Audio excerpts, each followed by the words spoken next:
My name is Carol Hollebeek, and I work for Goodwill, but I also am a painter. That's what I would rather do. I could do that all day long. I've been in all of them from 2009 through, except for 2014 and for this year. Myself, I use acrylics, and I like to paint in a representational style. You can tell what the object is, but it's not like a photograph. It's nature, it's outdoors, it's animals. I do some cityscapes and stuff. Not as comfortable with that in portraits I'm not comfortable with, but anything outdoors or nature, that probably would be my element. Last year's ArtPrize was called Invisible People, and not last year, the year before, I'm sorry. But I had taken a photograph looking at one of the local businesses at Rosa Parks Circle during an ArtPrize, and I saw all the people, walking around with their little gift bags and their, how it is downtown. And there's tons of people, and as I'm looking at that, I thought, you don't realize that this is not your city. There were generations of people before you that are under the ground that we ran out. They lived here. This was their place.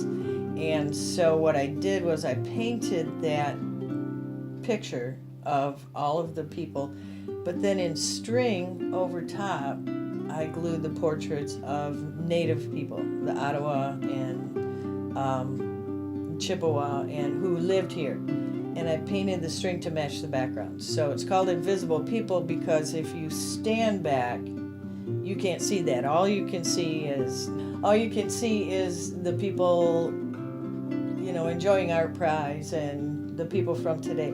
If you get close, those string people, you'll be able to see the shadows and they'll come out. So the spirits are there. I'm pretty content with just being able to do what I like. And if it sells, that's fine. I don't know if my goal is to sell. It's nice if it happens. My goal would be maybe to help other people figure out what's in there and how to get it out. The first gallery I ever put pieces into, it was 5 years ago. It was out in Saugatuck. And I brought 7 or 8 pieces, and I was so nervous. It's like, a real gallery and blah, blah, blah. So I'm unloading these things, and I'm like, I'm sorry they're not all framed. This one, it's got a little spot in here, and I didn't touch. And the guy goes, don't you ever apologize for any part of your art, ever. He goes, if no one ever buys it, so what? If no one even likes it, so what? That's not what you do. Don't ever apologize. And I remember that. He goes, you put heart and soul into this stuff. That's the important part. It's not your problem who likes what. It's your problem to get your feelings where they belong. My biggest inspiration, and it would have to be my own feelings, I think. I think I would have to say my own feelings. I can look at my paintings. Like when I was in high school, I took notes by drawing pictures.